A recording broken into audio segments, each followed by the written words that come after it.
Buonasera, ben arrivati, bentornati. Quinto appuntamento della seconda edizione del nostro progetto AIA, Artificial Intelligence in Agora. Un progetto che è sostenuto, che è stato progettato da Biblio Treviso, un'associazione che si occupa di divulgazione del pensiero scientifico, della conoscenza, della scienza, e dal comune di Villorba. Ringrazio il sindaco Francesco Soligo e l'assessore alla cultura Eleonora Rosso.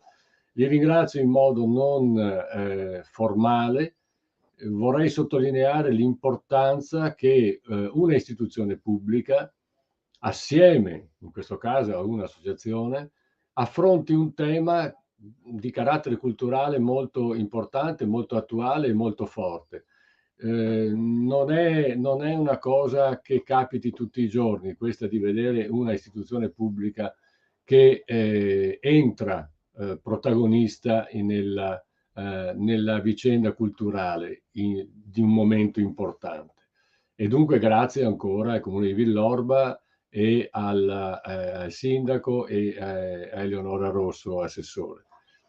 Un ringraziamento particolare va a chi permette che queste trasmissioni, che questi incontri, che questi appuntamenti riescano dal punto di vista tecnico e dal punto di vista culturale, e cioè un ringraziamento particolare a Mauro Gentile, che voi non vedete e che però ci accompagna in tutta la nostra attività, e questa sera farà la regia della serata. Parleremo questa sera di un tema largo, di un tema importante, direi meglio parleremo di un territorio vasto, nel senso che parleremo, a voler usare una parola che lo metta insieme tutto quanto, parleremo di economia. Economia e intelligenza artificiale, come se l'intelligenza artificiale, che già permea e pervade tutta la nostra vita quotidiana, questa sera si mette nelle nostre tasche, nei nostri portafogli, nella nostra vita di investitori, consumatori, persone che hanno a che fare col denaro. E quindi cercheremo di capire in che modo sta cambiando sulla spinta e con la forza dell'intelligenza artificiale il nostro stare con il denaro, il nostro stare con l'economia.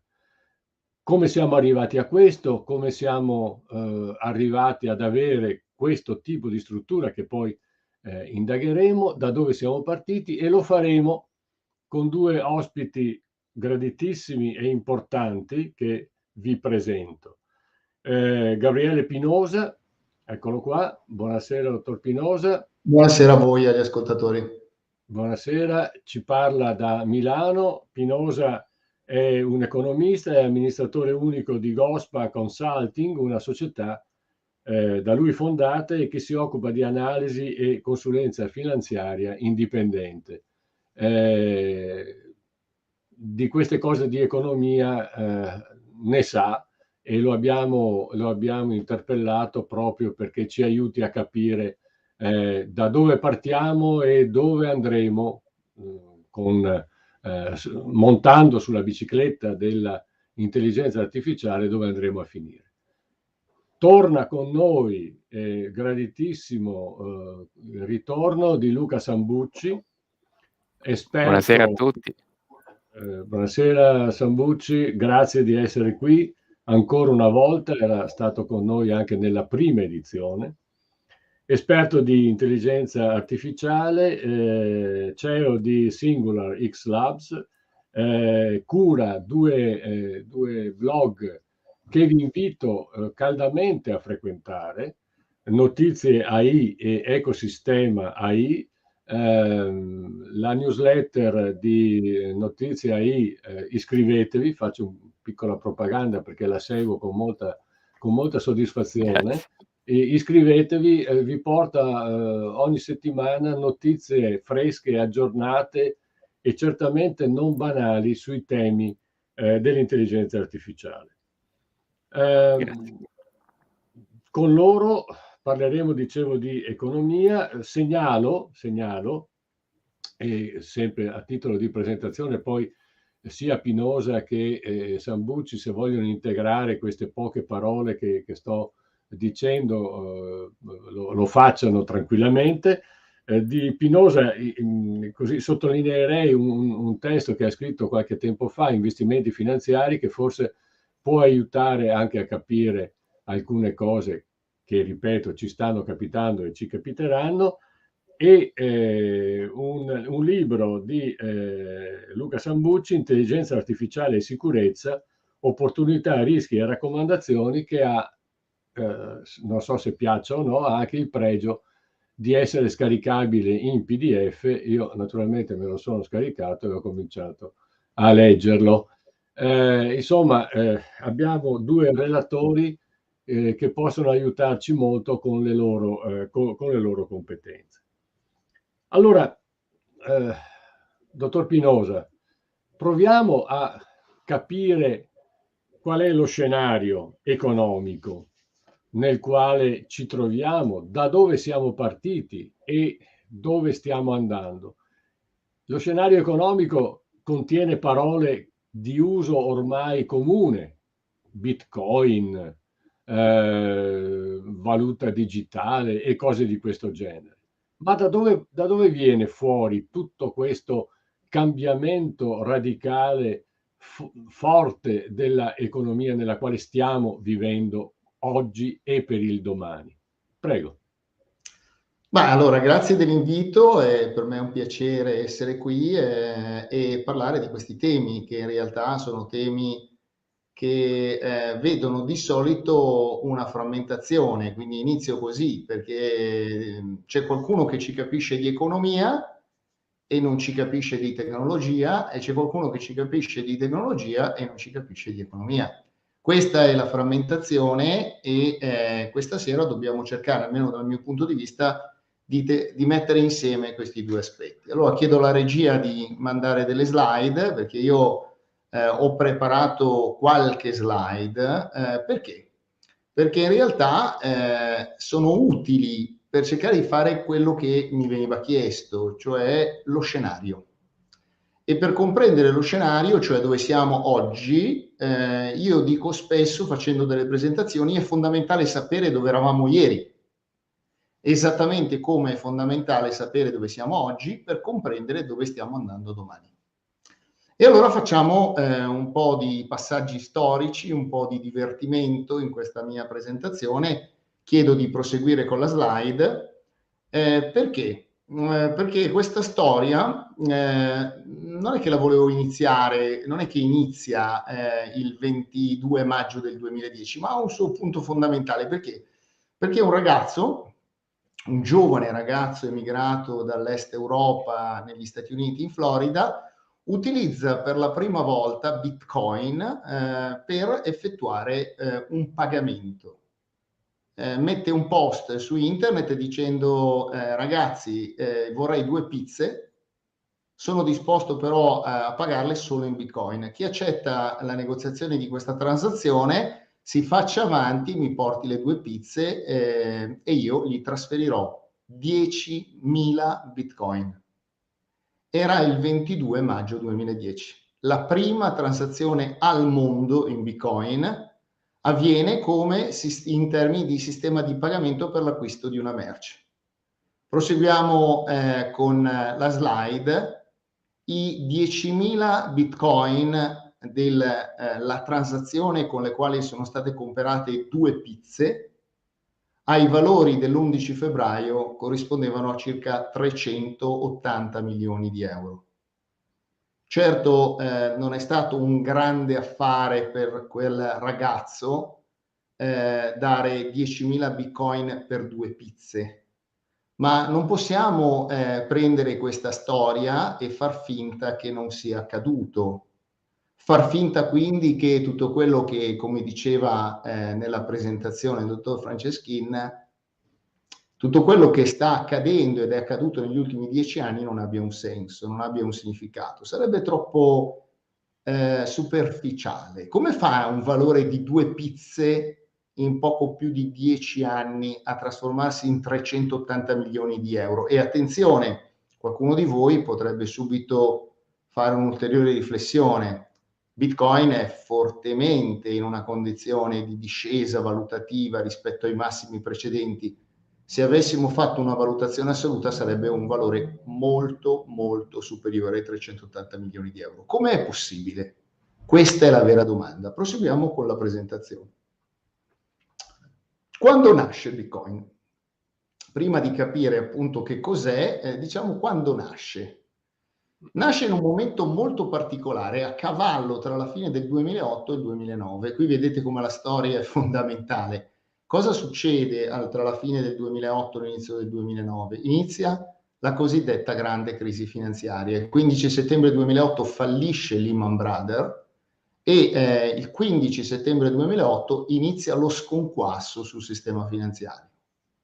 A quel punto, e forse alcuni di voi lo ricorderanno, la Federal Reserve, cioè la banca centrale americana, inizia a immettere liquidità all'interno del sistema con il primo piano di quantitative easing. Scopriremo che cos'è tra poco il quantitative easing, è fondamentale capirlo nella storia del Bitcoin, e Bitcoin proprio in quel momento nasce, prende avvio a gennaio del 2009, in realtà è inventata da un insieme di attori, attualmente ancora anonimi, noti con uno pseudonimo Satoshi Nakamoto, e avviene con un compito, un obiettivo cruciale, quello di fare una moneta completamente diversa rispetto alle monete in quel momento in circolazione, non tanto per crearne una nuova, per creare un meccanismo di funzionamento completamente nuovo. E qui dobbiamo entrare nei due elementi centrali che differenziano Bitcoin dalle valute tradizionali. Bitcoin è una valuta decentralizzata, nel senso che non viene emessa da nessun attore centrale.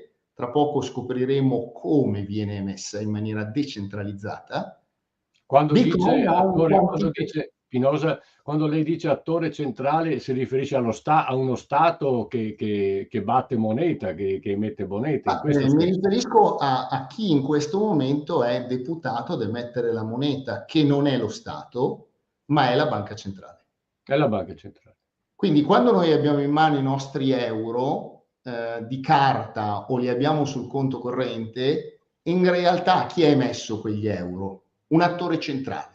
Banca Centrale Europea, che sta sede a Francoforte, che era presieduta dal nostro attuale premier Mario Draghi. Sappiamo che gli euro arrivano da lì.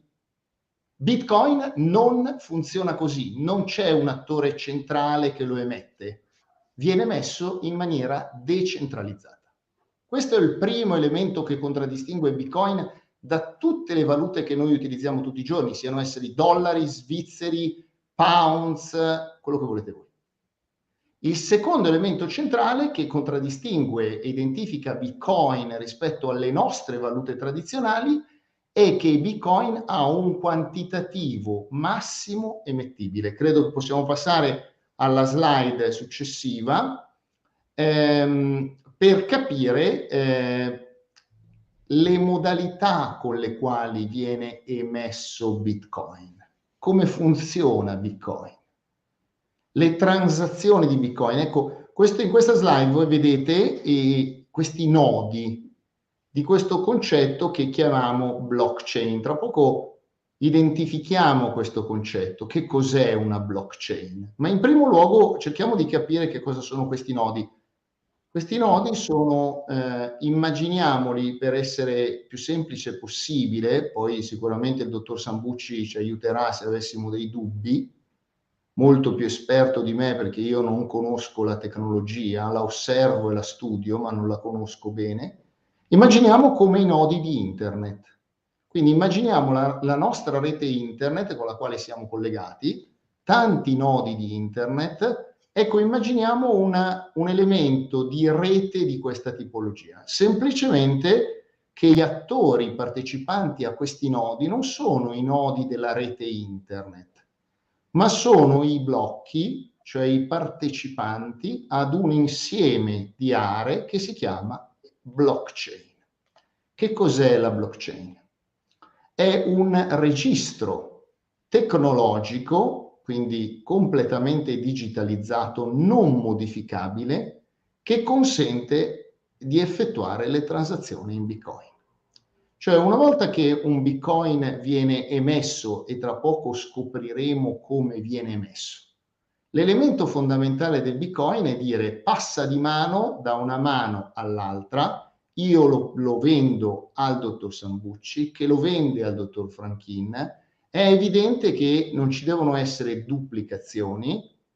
Una volta che io l'ho venduto al dottor Sambucci, io non lo devo avere più e lo deve avere solo il dottor Sambucci, altrimenti qualunque tipo di passaggio di mano di Bitcoin verrebbe falsato e si creerebbe immediatamente un problema di instabilità o di veridicità mancata del sistema monetario Bitcoin. Ecco che cosa fa, che cosa rende Bitcoin credibile? Proprio la blockchain, che ripeto è un registro. Immaginate il registro immobiliare del catasto, in cui un determinato immobile è mio perché l'ho comprato, è registrato a mio nome e nella misura in cui io lo vendo viene registrato su quel registro che l'ho venduto al dottor Sambucci in quella data. Digitalizzate questo processo, quindi togliete di mezzo l'apparato fisico e togliete di mezzo il notaio, cioè il certificatore come attore centrale.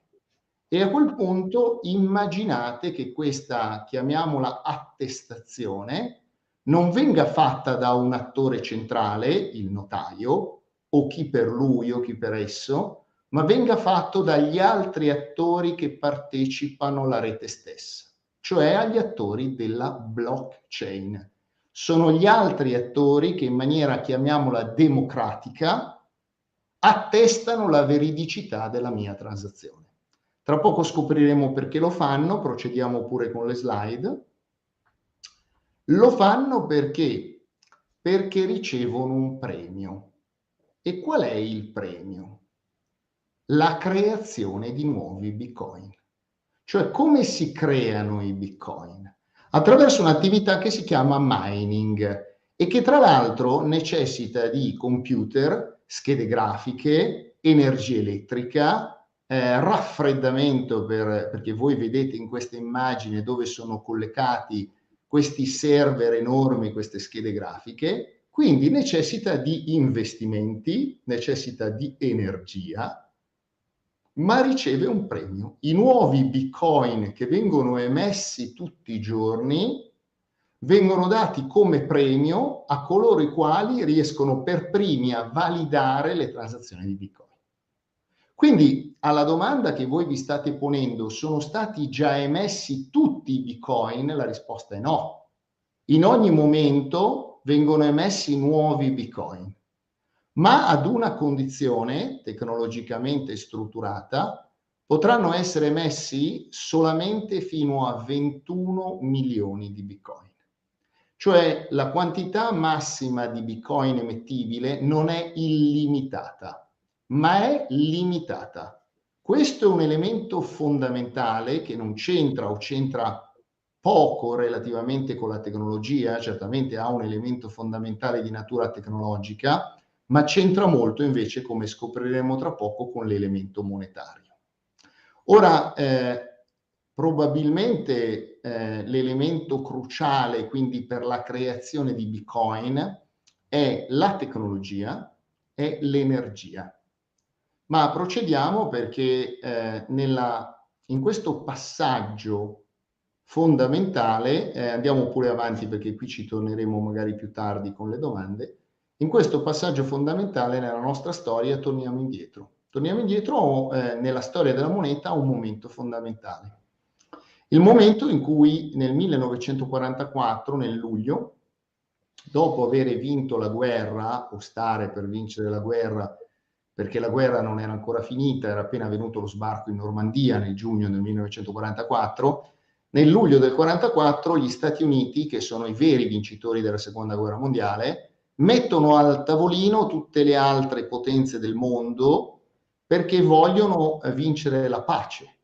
Cosa vuol dire vincere la pace? Vuol dire disegnare il sistema monetario, finanziario ed economico a loro immagine e somiglianza. È molto più difficile vincere la pace rispetto paradossalmente a vincere la guerra. E lo fanno a Bretton Woods, dove la loro linea, la linea dell'economista White, prevale rispetto alla linea dell'economista britannico Keynes. Fondamentale questo passaggio, perché? Perché prevalendo la linea di White, in quel momento si definisce il Gold Exchange Standard. Che cos'è il Gold Exchange Standard? O meglio, che cos'era? Era la predominanza assoluta sul sistema monetario mondiale del dollaro, che era l'unica moneta che poteva essere cambiata in oro, in un rapporto fermo, fisso, di once auree rispetto a un dollaro.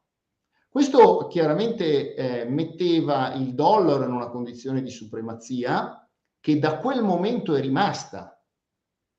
Giscard d'Estaing ne parla successivamente negli anni 70 come dell'esorbitante privilegio del dollaro americano. Ancora oggi chi segue i mercati finanziari, chi ha a che fare con l'ambito commerciale, sa perfettamente che il dollaro è l'elemento fondamentale per i pagamenti di tutte le transazioni mondiali, soprattutto per quanto riguarda le materie prime, che sono tutte transate in dollari. Tutto questo arriva da Bretton Woods. Procediamo con le slide, ma Bretton Woods funzionava? In realtà non funzionava, e questo è un elemento fondamentale su cui ritornerò sulle vostre domande, penso su Bitcoin. Perché non funzionava? Perché poneva un limite massimo all'emissione di dollari. Quale limite massimo? La quantità di oro detenuto nei forzieri di Fort Knox. Se io devo sempre concambiare, come Stati Uniti d'America, il dollaro in oro, non potrò mai emettere una quantità di dollari superiore all'oro da me detenuto.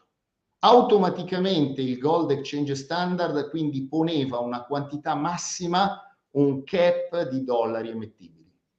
Questo elemento crea, diciamo, una criticità all'interno del sistema monetario. E gli americani, che sono abituati a rispettare le regole finché a loro fa comodo e poi a cambiarle se a loro non fa comodo, lo fanno senza alcun problema, senza alcuna vergogna. In realtà un aneddoto racconta il fatto che lo fanno dietro una minaccia, perché Charles de Gaulle, che era un generale, non era solo il presidente francese, dato che capisce che in realtà il sistema monetario americano era già truccato, cioè stavano già emettendo più dollari rispetto alla quantità di oro detenuto, minaccia gli Stati Uniti d'America alla fine degli anni 60 di concambiare tutti i dollari detenuti in Francia con l'oro, dicendo va bene, voi dite che non state emettendo quantità di dollari in eccesso. Benissimo, allora noi, Banque de France raccoglierà tutti i dollari, poi ve li restituirà e voi ci darete l'oro. Questa, come immaginate, come ben capite, è una vera e propria dichiarazione di guerra monetaria, alla quale risponde il 15 agosto 1971 Richard Nixon, il presidente degli Stati Uniti d'America, con una dichiarazione che poi voi potrete trovare su qualunque tipo di libro di economia monetaria o su Google o su YouTube con il video di Richard Nixon, che si chiama lo Shock Nixon, perché da quel momento in avanti cambia il sistema monetario mondiale. Cosa dice Nixon il 15 settembre del 1971? Dice implicitamente a Charles de Gaulle: il tuo oro non lo avrai mai. Perché da questo momento, da oggi in avanti, Nixon dice temporaneamente, quel temporaneamente dura da oltre 50 anni, interrompiamo la convertibilità aurea. Cioè prendiamo il Gold Exchange Standard e lo buttiamo nel cestino della spazzatura. Non cambieremo mai più i dollari in oro, ma continueremo ad emettere i dollari come valuta di riferimento mondiale. Attenzione, questo è un momento cruciale. Questo è il momento del Bitcoin.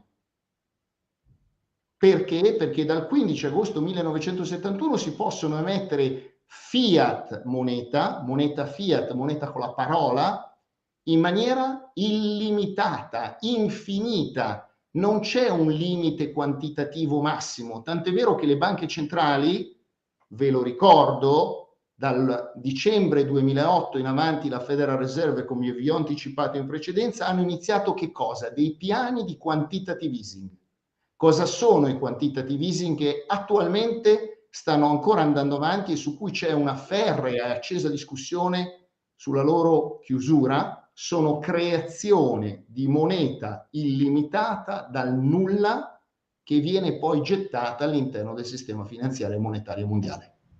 È evidente questo. Fermiamoci un momento e creiamo anche un po' di suspense, perché par di capire che questo gettare moneta, quella che usiamo tutti i giorni, quella cartacea, sul mercato, somigli molto al gettare Bitcoin che non vediamo, che non tocchiamo, che sono digitali, sul mercato. Ma creiamo un po' di suspense e vediamo come va a finire questa storia, che è molto avvincente e molto interessante.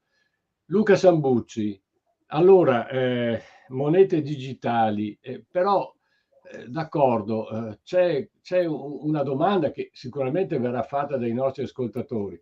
Anzi, le domande sono più di una sicuramente. Una non la diciamo subito, la diremo dopo, ma l'altra è: ma c'è sicurezza nell'uso di questa moneta digitale, di questo prodotto digitale? Qual è, alla luce della tua esperienza di esperto di sicurezza, oltre che di tecnologia, di intelligenza artificiale, qual è il tema che dovremmo tener presente quando abbiamo a che fare con monete digitali? Il tema che dovremmo tenere presente quando abbiamo a che fare con monete digitale, è anche un po' il tema di questa serata. Noi l'abbiamo chiamata "Come vivere il futuro che capiamo sempre di meno". E io Certo. quando sento parlare Pinoza, davvero starei ad ascoltarlo ore perché capisco poco in realtà di moneta, e lui spiega anche come è nato, come è collegato con il Bitcoin. Ma questo allo stato, attuale, oggi, come dobbiamo trattarlo? Come dobbiamo considerarlo? È moneta digitale solo il Bitcoin o ci sarà anche l'euro digitale, in futuro? Adesso non Certo. togliamo la suspense, però ci saranno monete, delle banche centrali digitali anche. Quindi, insomma, sembra che ci stiano un po' cambiando, le carte in tavola, oppure che stiano modificando il futuro in maniera tale che diventi così complicato che praticamente non ci capiamo più nulla. Ora, quando si pensava al titolo di, "Come vivere il futuro che capiamo sempre di meno", a un certo punto mi è sembrato un titolo acchiappaclick, okay, perché tutti quanti possono, annuire e dire: "Sì, effettivamente adesso non inizio a non capirci più nulla di quello che sta succedendo". E quando mi parli di esperienza, ehm, io quando parlo con le persone, già da diversi anni, io vedo, paura negli occhi anche di persone intelligente. È la paura di essere lasciati ai margini, o magari di essere danneggiati da tutte queste novità tecnologiche che nessuno o pochissimi fanno in tempo a capire. Quindi questa paura, questa soggezione anche prima era sotto traccia. Invece negli ultimi anni si sta facendo, sempre più insistente, anche perché oggi, come dicevi prima, professore, il futuro, la tecnologia sta iniziando a metterci le mani nelle tasche. C'è l'intelligenza artificiale che decide se possiamo o meno fare quella transazione. Io recentemente ho avuto delle transazioni legittime bloccate dai sistemi di intelligenza artificiale di Visa. Oppure attraverso i criminali informatici che con un phishing ben fatto ci mettono le mani nelle tasche e ci rubano una parte dei nostri, risparmi. I discorsi che sento di solito si lamentano del fatto che quello che sembrava un gioco anni fa, ora per molti è diventato una distopia.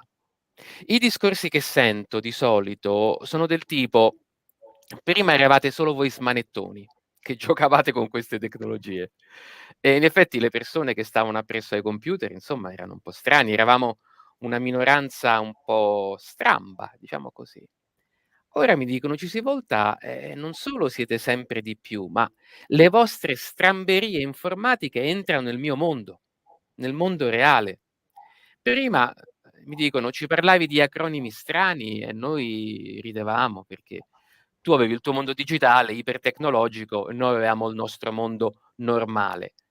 Ora, e questo me l'ha detto di recente, un'amica, ora il tuo mondo fatto di tecnologie incomprensibili, blockchain, bitcoin, intelligenza artificiale, ha conquistato il mio e io non ci capisco più niente. Ora, facciamo una premessa. Io sono una persona che per mia fortuna e privilegio ho sempre cavalcato la tecnologia, quindi sono un nativo digitale ante litteram. Come molti bambini di oggi ho avuto il mio primo computer a 10 anni, solo che allora erano i primi anni '80, e praticamente ero l'unico a scuola che aveva un computer. Sono stato 30 anni nella cyber security, mi occupo da anni di intelligenza artificiale, conosco le criptovalute, le uso per acquistare beni e servizi. Mi sto occupando adesso di NFT, blockchain, multiverso, Web3, sono tutte cose che alla stragrande maggioranza di chi ascolta o non dicono niente, oppure hanno visto i titoli da qualche parte e non sanno se sono importanti o meno. Quindi la domanda, secondo me, che davvero ci si deve porre è: quale tecnologia impatterà sulla mia vita e quale invece posso tranquillamente ignorare? Quindi, ad esempio, mi stanno parlando di Bitcoin. Devo stare ad ascoltare? È una cosa che un giorno impatterà sui miei risparmi? Oppure posso tranquillamente andare da un'altra parte a giocare? La risposta che io do non è in realtà molto positiva, perché, a diversi livelli tutte queste tecnologie di riffa o di raffa impatteranno sulle nostre vite, impatteranno sulla normalità delle nostre vite. Faccio un esempio. Il metaverso, che è quell'ambiente che unisce realtà reale e realtà virtuale. Domani a qualcuno gli farà perdere il lavoro, mentre a qualcun altro glielo farà guadagnare il lavoro. Se quindi io oggi dico metaverso, magari molti di voi diranno: "Vabbè, non me ne importa nulla. Sono solo persone con gli occhialoni", ecco, tipo questi qua. Però allo stesso modo, quando io ieri dicevo hacker, la gente ridacchiava, finché i criminali informatici non hanno tirato giù le centrali elettriche in molti paesi, anche europei, lasciando la gente per ore al buio, finché non sono entrati nell'home banking di tantissime persone, rubando i loro risparmi, finché non hanno bucato i server della sanità della regione Lazio, ad esempio, impedendo alle persone di prenotarsi il vaccino. Quindi cose che fino a pochissimi anni fa venivano considerate stramberie informatiche, curiosità tecnologiche, oggi hanno un impatto materiale sulle nostre vite, domani sempre di più. Solo l'anno scorso gli hacker, i criminali informatici, hanno causato 6 bilioni di dollari di danni. Sono 6.000 miliardi di danni fra furti e fermi azienda. Questi sono soldi che tolgono a noi, alle aziende, ai governi, ma che poi noi in qualche modo dovremo pagare. Quindi ci deve interessare la cyber security? A rigor di logica no, ma allo stato dei fatti è come se ci deve interessare. Eppure nessun politico ha mai vinto o perso le elezioni per i suoi programmi sulla sicurezza informatica. E questo è uno degli sbagli che facciamo. Oggi Pinoza ci parla di moneta digitale, noi magari diciamo: vabbè, ci giocassero gli hacker con i bitcoin o con le monete digitali, fin quando un giorno ci accorgeremo che l'euro è digitale, che tutte le transazioni saranno digitali e allora correremo a riascoltare quello che ha detto Pinoza questa sera per capirci qualcosa in più. No, Dov'è un questo, problema? quello che stai dicendo, Luca, è molto importante, perché eh, ci fa pensare ad un tema che secondo me è fondamentale, ovvero sul mio smartphone ogni tanto mi compare la pubblicità di quelle pubblicità non volute, ma che entrano evidentemente, nonostante tutto, di criptovalute. Mm? Questo dà, diciamo, la sensazione che si tratti di una cosa tanto facile che la posso maneggiare dal mio smartphone seduto sul divano. B, che un po' come sono tante applicazioni dello smartphone, sia un gadget, e cioè sia una specie di giochino, una curiosità, come gioco a Tetris, diciamo, gioco con questa applicazione. Ecco, è importante quello che stai dicendo, e cioè che non stiamo parlando né di gadget né di cose talmente facili, talmente easy da non richiedere nessuna attenzione o competenza, basta cliccare. E questo richiamo che tu stai facendo è un richiamo, direi anche di natura etica, non solo di natura tecnologica, di natura culturale. Ecco, su questo tema mi sembra che sia importante che tu prosegua nella tua esposizione. Sì, sì, ma questo quello che dici è verissimo, le vedo anche io, queste pubblicità. Ti dicono che puoi risparmiare sull'abbonamento di Netflix se usi i loro servizi. Fanno sembrare tutto un gioco. Ciò che invece gioco non è. Un altro problema che abbiamo è che l'anno scorso queste pubblicità non c'erano, quest'anno ci sono. Sta l'accelerazione dell'invadenza di questa tecnologia nella nostra vita, l'accelerazione sta aumentando. Tra l'altro, oggi, tra ricerca, e applicazione e quindi entrata nelle nostre vite, passa pochissimo tempo. Faccio un esempio, io poi ritorno all'intelligenza artificiale, perché è il mio pane quotidiano. Quando quelli come me vi parlano di intelligenza artificiale e vi dicono che è stato studiato un sistema che parla, risponde e capisce come un essere umano, già fra un paio di anni questo stesso sistema potrà essere applicato in un'azienda vicino a voi e farà passare gli impiegati di un call center da 1000 a 50. Ed è vero che la tecnologia crea più posti di lavoro di quanti ne distrugge, ma le persone che perdono il posto di lavoro non sono quelle che poi lo riprendono in un'altra veste. Quindi bisogna fare attenzione anche ai problemi sociali. Quando mi si dice che arriva la app sul cellulare che ci permette di acquistare criptovaluta, che è una cosa, insomma, lo ribadisco, anche io "gioco" tra virgolette per vedere come funziona con la criptovaluta.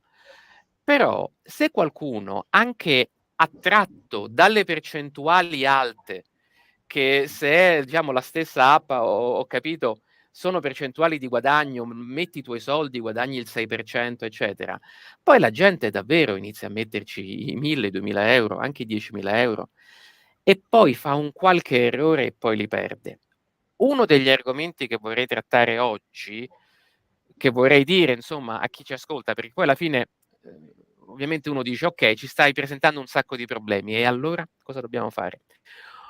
Una delle cose a cui noi dobbiamo stare attenti è il miraggio della disintermediazione. Quindi il: "Okay, adesso ci penso io, ho capito come funziona Bitcoin, ho capito come funziona, la sicurezza informatica, l'intelligenza artificiale, adesso ci penso io." Quello che invece vorrei dire è: bisognerebbe trattare un po' queste cose così come si trattano ad esempio le questioni legali. A un certo punto si va dall'avvocato. Le questioni mediche, a un certo punto si va dal medico. Quando vedete l'app della criptovaluta che dice: "Scaricami, è facilissimo, metti la carta di credito, ti faccio guadagnare." Alt un secondo e magari sentite l'amico o l'amica che si occupano di informatica per capire cosa ne pensano. Invece oggi è quasi compulsivo. Ci spingono a scaricare, scarichiamo, non ce ne accorgiamo, stiamo già facendo, attività e transazioni e poi a un certo punto succede qualcosa e noi perdiamo tutto quello che stiamo facendo. Ma non avviene solamente con i soldi, avviene con tantissime cose collegate alla tecnologia. Io faccio sempre una domanda alle persone: se tu oggi perdessi il cellulare e il computer, che cosa perderesti? E c'è gente che dopo averci pensato un po' dice: "Oddio, ma io perderei tutte le foto degli ultimi 4 anni", per dire, oppure perderei cose importantissime. E dico: "Ma allora pensa a fare non so, un piccolo backup, non sai cos'è? Chiama una persona che si occupa di informatica, amico, amica, e chiedi un pochettino come si fa". Quindi attenzione a pensare che gli intermediari non servano più, perché tutto è così vicino. Tutto sullo schermo del nostro, cellulare ci illude che possiamo occuparci di informatica. È vero, questo mondo ci sta circondando, però non dobbiamo cadere nell'errore di pensare che possiamo davvero fare tutto, o possiamo occuparci di Bitcoin come se nulla fosse. Io sono sicuro che Pinoza parla con un'esperienza decennale su queste cose, quindi, dobbiamo ascoltare gli esperti più che fare da noi. Quindi questa è Certo. una delle cose che Eh, consiglio di solito.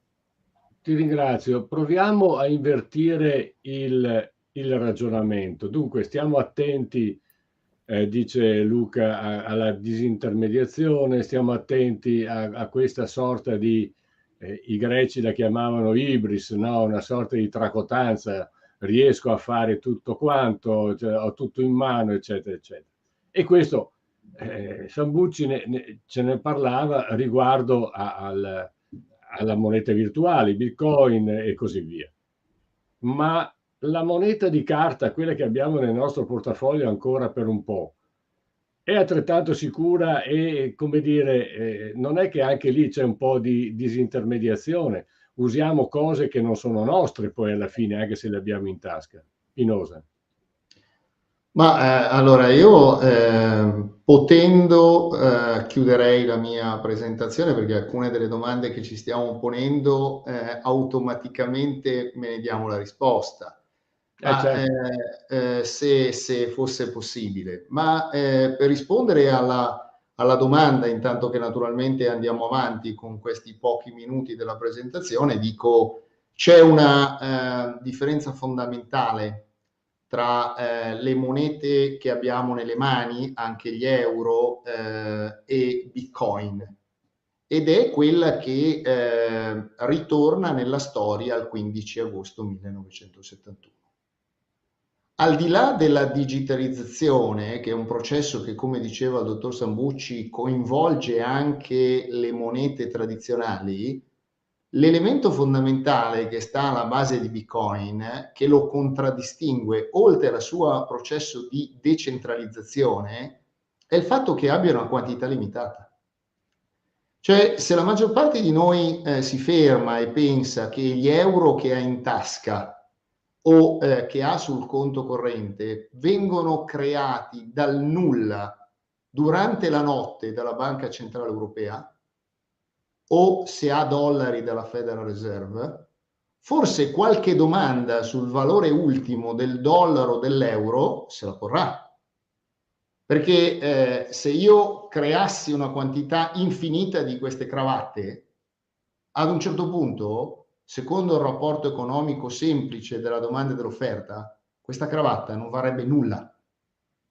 Ora, la fiat money creata dal 15 agosto 1971 ha questo limite che ci stiamo dimenticando, anzi in questo momento sta riaffiorando con il concetto inflattivo, cioè la perdita del potere d'acquisto della moneta. Ma se io creo moneta in maniera infinita, senza nessun sottostante o nessun riferimento con il sistema economico, quanto varrà quella moneta in termini di potere d'acquisto? Questo è il vero motivo dell'affermazione di Bitcoin, che io sostengo, certamente non sono l'unico, ma anzi seguo altri in questo ragionamento, non essere una buona moneta. Perché Riccardo, uno dei padri degli economisti, diceva auspicabilissimo è la stabilità del valore della moneta. Certo che se in 10 anni da 2 pizze arrivo a 380 milioni di euro, Sicuramente non ho rispettato la stabilità del valore monetario, ma perché Bitcoin non è una moneta, è un asset di riserva di valore, perché ce ne sono pochi, mentre delle monete ce ne sono quantità infinita. Questa è la differenza. Allora, andando avanti nella presentazione, se noi vediamo che cosa sta succedendo, procediamo pure, non è un problema. Ecco, quello che diceva Krugman, già premio Nobel per l'economia, è in realtà nel 2011 mettere in evidenza quello che ho appena detto. Cioè Bitcoin potrebbe essere il nuovo oro digitale di un nuovo gold exchange standard o di di un elemento come potrebbe essere una Bretton Woods digitale del sistema mondiale. Perché? Perché andiamo pure avanti, arrivo alla conclusione molto velocemente, perché i più grandi attori del mondo stanno emettendo, come diceva il dottor Sambucci, le monete digitali e nell'arco di pochi anni avremo anche noi l'euro digitale. In realtà noi abbiamo già la maggior parte delle transazioni che sono elettroniche. Quanti di noi oramai utilizzano il denaro contante per effettuare la maggior parte delle transazioni? Quanti di noi effettuano dei bonifici? Quanti di noi effettuano dei pagamenti con le carte di credito? Quanti di noi ormai effettuano dei pagamenti esclusivamente con l'iPhone o con lo smartphone? Le transazioni di natura digitale hanno soppiantato le transazioni di natura fisica. Arrivano quindi le monete di natura digitale che si chiamano Central Bank Digital Currency. La prima che viene messa in questo momento, sapete dov'è? Non è casualmente a Pechino, durante il corso delle Olimpiadi. Grandissimo fenomeno mediatico, e Pechino vuole essere il primo grande paese al mondo ad emettere una moneta digitale, scusate, non una moneta digitale, una moneta digitale pubblica, cioè il yuan di natura totalmente digitale. L'obiettivo di Pechino, se vogliamo, è anche azzerare il denaro contante, cosa che in euro non dovrebbe accadere secondo i piani della Banca Centrale Europea. Ma la realtà è la stessa. Cioè io voglio fare riflettere i nostri ascoltatori su un elemento fondamentale: perché Bitcoin sta attirando l'attenzione del mondo. In realtà la verità è che Bitcoin sta attirando l'attenzione del mondo perché il sistema monetario creato a Bretton Woods e poi modificatosi il 15 agosto 1971 non funziona. Se il sistema monetario funzionasse, avrebbero creato qualcos'altro con il sistema tecnologico, con la digitalizzazione, ma Bitcoin non avrebbe avuto il successo che ha avuto come asset di riserva di valore. Esattamente come l'oro si apprezza quando la moneta vale poco nella storia o si perde il suo vero potere, cioè il potere di signoraggio, Bitcoin si sta affiorando e sta affermando il suo valore non come moneta, ma come asset di riserva di valore. Perché? Perché le monete di natura tradizionale rischiano di perderlo questo valore, il valore di riserva di asset di riserva. Questo è un elemento, questo è un elemento centrale, perché altrimenti è vero che dobbiamo parlare di digitalizzazione, ma in realtà non dobbiamo perdere di vista l'elemento fondamentale della disruption di signoraggio, cioè del potere di creare moneta. Cioè il Bitcoin, se non ho capito male, o forse sì, potrebbe diventare, come dire, quella riserva aurea, quella cosa contenuta a Fort Knox che prima era l'oro e sulla quale si misurava il potere di una moneta cartacea, il dollaro in quel caso, e le altre monete mondiali.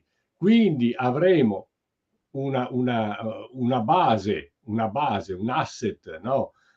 Di valuta sulla quale poi commisurare tutte le altre transazioni. È questo che ho capito male. No, ha capito bene. Aggiungo un ulteriore elemento di riflessione che rimane sempre sullo sfondo. Durante la pandemia non ne ha più parlato nessuno perché naturalmente poi i media si concentrano sull'attenzione subitanea, ma è un elemento formidabile da un punto di vista dell'interesse globale, il debito. Durante il corso della pandemia, il mondo, non l'Italia siamo piccoli e non facciamo sempre gli italiani che vogliamo pensare all'Italia. il mondo, gli Stati Uniti, la Cina, la Germania, il mondo intero ha aumentato enormemente il suo livello di debito pubblico e privato, cioè ha vissuto al di sopra delle proprie possibilità. Come? Creando moneta. Ora, questo debito, quindi l'elemento fondamentale del rapporto debito-moneta è cruciale. Questo debito, prima o poi il tema debitorio riaffiorerà. E la domanda è, ma chi lo paga? Lo pagheranno i nostri pronipoti? Come? Un debito che oramai a livello mondiale ha superato 3 volte la capacità dell'economia mondiale di produrre valore. Chi lo può pagare? Questo è un elemento, questa è una domanda cruciale per capire Bitcoin. Voi direte cosa c'entra? C'entra, perché il debito lo paga la moneta e la moneta viene svalutata dall'inflazione. Mentre Bitcoin non subisce un processo inflattivo perché ha una quantità massima emettibile. Allora torno a lei e alla sua considerazione, dottor Franchin. Certo che in una nuova costruzione di natura monetaria, una nuova Bretton Woods di cui il mondo ha bisogno, bisogna mettersi a tavolino a livello mondo e pensare a creare in primo luogo una soluzione al problema del debito, mondiale, non italiano, americano, cinese, mondiale. In secondo luogo, un elemento fondamentale, ricostruendo poi il concetto di Keynes a Bretton Woods, di una valuta di riferimento, o meglio direi io, di un asset sottostante di riferimento sul quale creare una valuta di natura digitale. E quell'asset sottostante di riferimento come riserva di valore potrebbe essere certamente l'oro fisico, ma molto meglio in un mondo digitalizzato, un elemento di riserva potrebbe diventarlo Bitcoin. Grazie veramente. E torno al tema del futuro con Luca Sambucci, che è molto attento a quello che ci capiterà e a capire quello che ci capiterà. È un futuro che ci viene proposto, questo è estremamente interessante, su cui però il tema al quale tu accennavi, cioè la competenza, la mancanza di competenza, per meglio dire, gioca un ruolo fondamentale. E che cosa possiamo fare in questa visione straordinariamente, come dire, ficcante, precisa, dataci da Pinoza? Prima di tutto dobbiamo capire che, se noi stiamo diventando sempre meno competenti, se noi, ci capiamo sempre di meno di quello che sta succedendo, anche parliamo di criptovalute, ma non solo, non è perché noi stiamo diventando più stupidi, capiamolo, ma perché il futuro, o il presente, diciamo così, sta cambiando sempre più rapidamente. Tra l'altro questo lo sentiamo anche noi tecnici, che dobbiamo aggiornarci con sempre maggior frequenza. E questi cambiamenti repentini non riescono a essere assorbiti dai meccanismi di aggiornamento che come società abbiamo messo in piedi, come l'istruzione, la scuola, le università, i corsi di formazione. Tra l'altro, quando parlo che anche nel nostro mondo, ci sono dei problemi, nel mondo degli informatici, io devo costantemente correggere sviluppatori, programmatori, sistemisti che dell'intelligenza artificiale, pur essendo bravi nel loro campo, hanno capito poco. Il mondo sta diventando sempre più ipercomplesso e di conseguenza iperspecializzato. Queste tecnologie però ci stanno circondando. Quindi la gente, suo malgrado, viene gettata in un mondo dove poi deve restare a galla. E allora prende gli smartphone senza sapere davvero come funzionano e spesso fanno danni. Tu chiedi cosa bisogna fare? Affidarsi agli esperti, quindi non credere alla favola della disintermediazione. Ma un'altra cosa, possiamo sicuramente anche cercare di responsabilizzare la nostra classe dirigente. Io devo dire, tra parentesi, io ho davvero molti problemi a far capire queste cose ai politici. Ne conosco alcuni, sto a Roma, ne frequento anche qualcuno, e loro mi dicono molto tranquillamente: "Guarda Luca, non si vince l'elezione con il digitale, Non è che io adesso vado a dire ok, domani proteggo i server della regione così non arde più danni, non mi si fila nessuno. E questo è il problema, siamo anche un po' noi che votiamo, dobbiamo anche noi andare a chiedere alla nostra classe dirigente, sì ok, ma proteggimi i server dove hai i miei dati sanitari, per dire, io non vorrei vedere le mie cartelle cliniche sul dark web. E questa è una cosa che viene da noi. Ma dopo aver detto che bisogna responsabilizzare i politici, capire che noi non riusciamo davvero ad arrivarci, non perché siamo stupidi, ma perché il mondo sta diventando sempre più complesso e quindi dobbiamo chiedere agli informatici, un'altra cosa che io consiglierei un pochettino a tutti noi, è di fare dei corsi. Sta aumentando tantissimo l'offerta di corsi fatti bene, online, gratuiti. Se ne possono trovare sull'intelligenza artificiale, sulle criptovalute, sul digitale, sulla realtà virtuale, non ne stiamo parlando oggi, ma con il metaverso, insomma, nell'Agorà dell'anno prossimo, secondo me, si parlerà molto di metaverso. Perché noi tutti non prendiamo una parte di responsabilità e non decidiamo di passare un'ora della giornata, non magari a vedere un film, ma a fare uno di questi corsi online? Poi non diventeremo esperti di tutto, ma magari qualcosa in più lo capiremo e qualche buona pratica la assorbiremo. Io potrei anche dare un decalogo di cose da fare, ma con la tecnologia che cambia, questo decalogo magari 5 di queste cose già tra 2 anni non varranno più. Luca, Quindi scusa, ti interrompo. Quello che dici lo dico sinceramente, è sacrosanto perché ci sono due cose nelle quali io personalmente credo. L'ultima alla quale tu hai accennato è condensata nella parola responsabilità. Prendiamoci delle responsabilità sulla nostra vita futura attraverso la formazione, l'informazione. Noi facciamo questo progetto di AIA anche perché abbiamo la responsabilità di divulgare allo scopo di rendere responsabili. E l'altra cosa, secondo me, è molto importante, è che la sicurezza, chiamiamola cyber security, o la sicurezza in generale, non è una questione che riguarda gli espertoni. Dobbiamo chiedere noi di essere, che sia nell'agenda dei governi, che sia nell'agenda degli enti locali, che sia nell'agenda anche dell'insegnamento.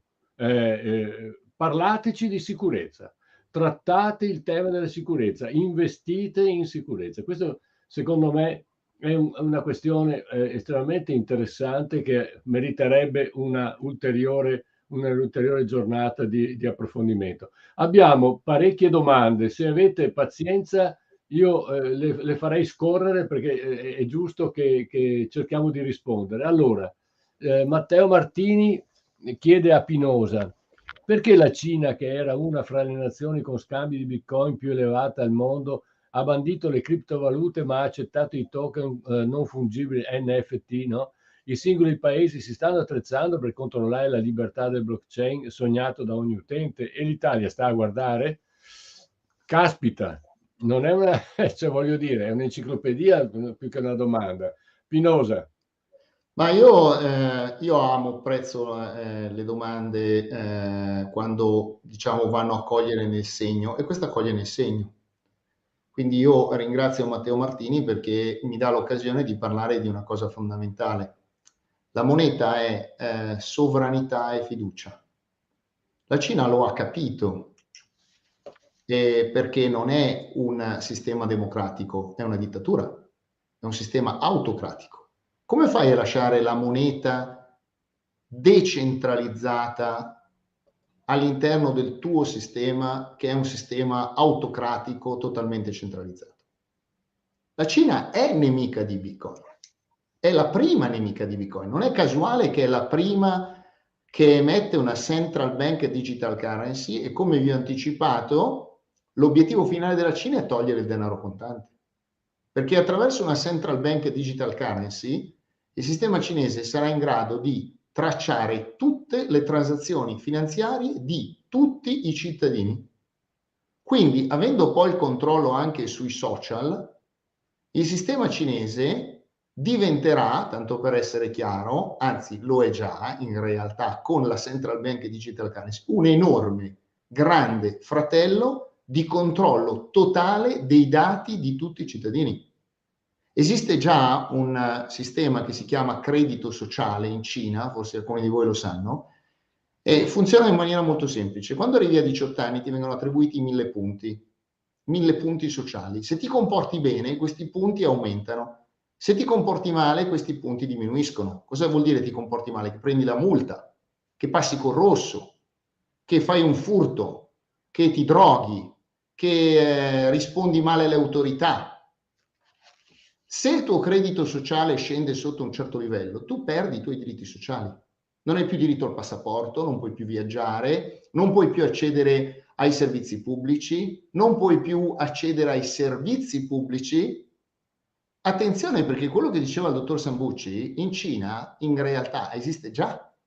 C'è un sistema totalmente digitalizzato in cui il, chiamiamolo così, grande fratello dell'autorità centrale ti controlla completamente quello che fai, e ora arriva la fine del controllo, tutte le transazioni finanziarie.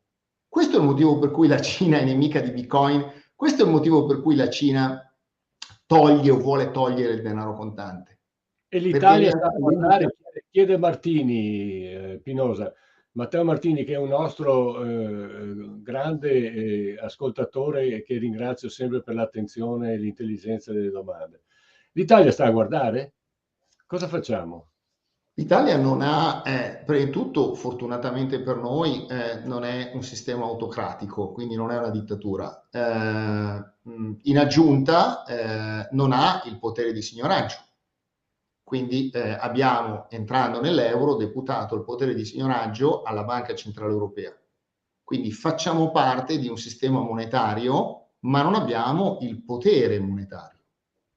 Quindi l'Italia sta a guardare, no, direi che fa parte di un sistema monetario in cui il membro italiano della Banca Centrale Europea, che si chiama Fabio Panetta, ha in mano il progetto di digitalizzazione dell'euro, che potrebbe arrivare nell'arco dei prossimi 5 anni o non prima dei prossimi 5 anni. Bene,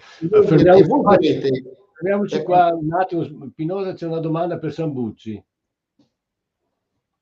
Se è in gioco la nostra sicurezza durante l'uso delle criptovalute e delle piattaforme di realtà virtuale tipo metaverso, come può l'intelligenza artificiale aiutarci?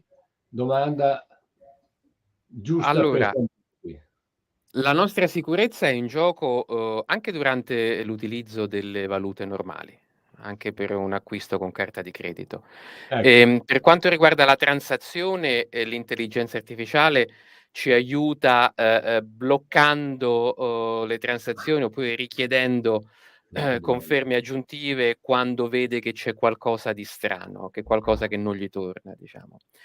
Nelle piattaforme di realtà virtuale l'aiuto è un aiuto tra virgolette, perché l'intelligenza artificiale potrà aiutarci a navigare il metaverso, potrà aiutarci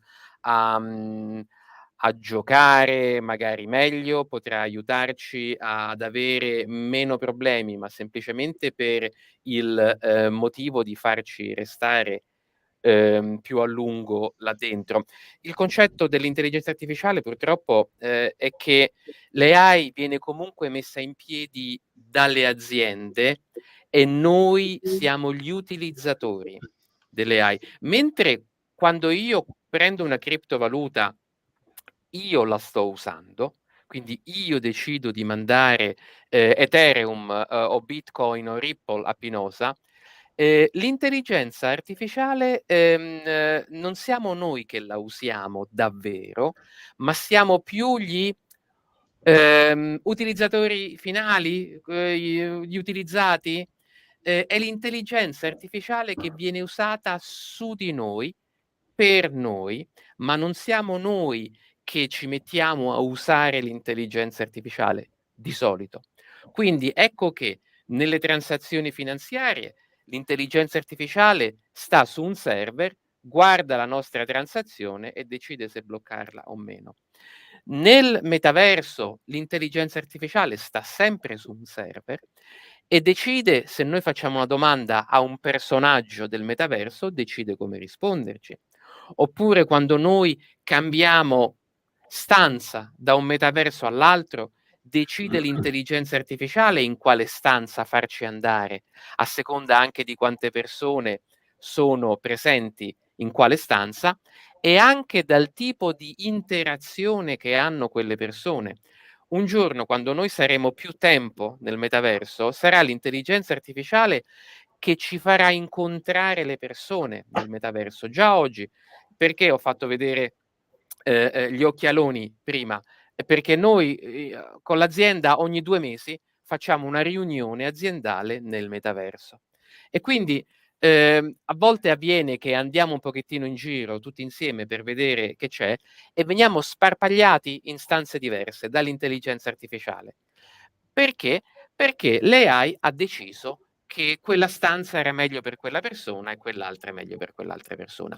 Veniamo sempre noi utilizzati dall'intelligenza artificiale. Quindi quando la domanda è ben posta, quello che vedo io è che c'è una speranza in cui noi come utilizzatori potremo usare l'AI in qualche modo per proteggerci. Purtroppo la storia è diversa, noi verremo sempre più usati dalle AI. Bene, molte domande, molte domande. Giovanni Negro, è vero che ogni transazione di Bitcoin richiede una quantità enorme di energia? Transazione o produzione? Cerchiamo di capire questa. Luca. Chiedi a me? Sì.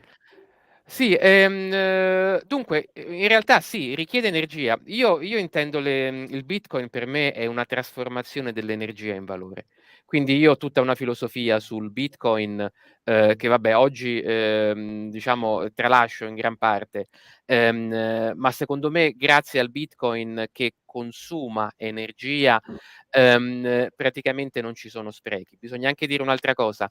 Generalmente le grandi server farm che vengono messe per creare criptovaluta vengono messe vicino a fonti di energia anche rinnovabile che magari senza quella server farm non sarebbe stata utilizzata. Quindi io vorrei anche spezzare un po' una lancia dal punto di vista energetico per le criptovalute. È vero che consumano tanto, sia le transazioni che il mining, che la creazione, però è anche vero che in molti casi quella sarebbe stata energia persa.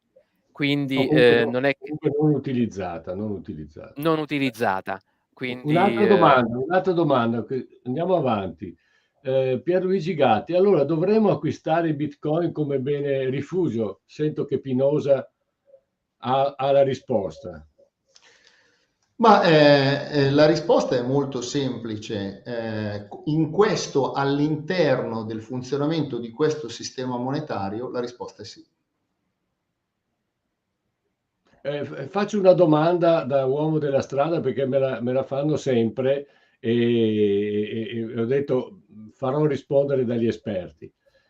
Ho in tasca virtuale, diciamo, quelle famose 2 pizze da 10.000 bitcoin equivalenti a 380.000 euro.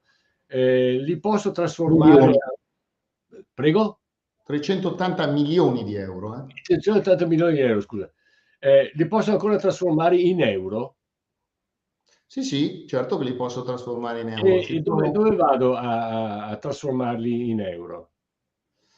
Allora, questo è un punto che meriterebbe più tempo, infatti io l'ho tralasciato nella presentazione, perché è il vero punto nel quale poi avvengono la maggior parte delle truffe su Bitcoin, cioè sugli exchange, le piattaforme.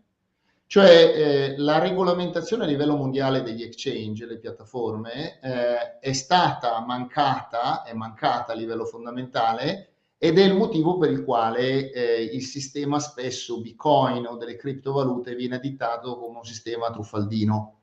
In realtà non è truffaldino il Bitcoin, ma sono truffaldini alcuni, non tutti fortunatamente, che effettuano diciamo che gestiscono le piattaforme. Che cos'è la piattaforma? È un mercato.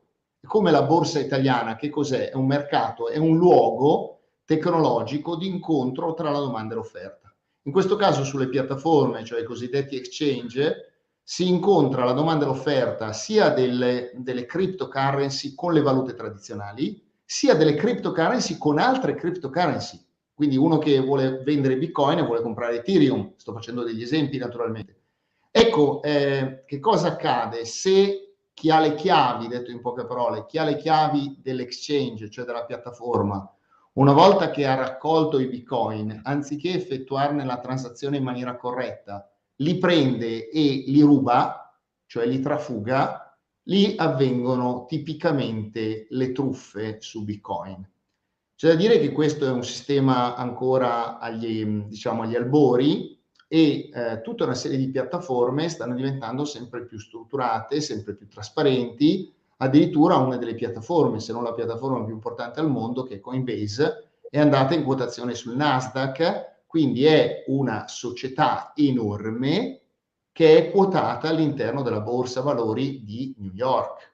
E quindi possiamo tranquillizzare il nostro ascoltatore Gatti che può farsi il suo, diciamo, portafoglio Bitcoin, perché se è convenientemente informato seguendo le trasmissioni di AIA, non verrà mai truffato nell'exchange, no? Ma è molto semplice, dottor Franchini, basta rivolgersi a delle piattaforme di livello mondiale, conosciute e affidabili, tra le quali evidentemente Coinbase, ma non è l'unica.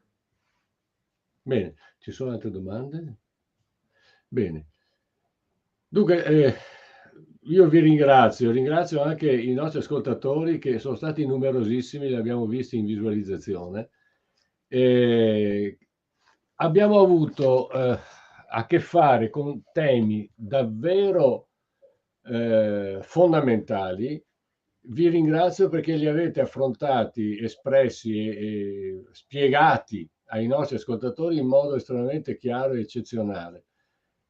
Devo dire, mi dispiace che il nostro tempo a disposizione sia terminato. Sarei andato avanti, ma anche gli ascoltatori, molto di più. Voi no, magari, perché avete altre cose migliori da fare, però è stata una trasmissione estremamente avvincente. Colgo la palla al balzo di quello che diceva Luca Sambucci, la terza edizione di AIA tornerà a parlare anche di queste cose e chissà dove saremo, perché il progetto di Artificial Intelligence in Agora ha anche questo scopo, di fare ogni volta il punto della situazione, lo stato dell'arte della situazione. E magari con Pinosa ci ritroveremo fra qualche mese a vedere che fine hanno fatto i Bitcoin, se ci sono ancora, se ci sono altre cose. Credo che questo sia un tema anche avvincente. Vi ringrazio tantissimo, ringrazio la regia di Mauro Gentile, ringrazio i nostri ascoltatori. Vi do appuntamento al 15 marzo. Parleremo ancora di soldi, ma lato banca in questa volta. E quindi torneremo in qualche maniera per altre vie a parlare di intelligenza artificiale e economia. Grazie ancora e spero di rivedervi. Grazie a tutti voi, grazie agli ascoltatori.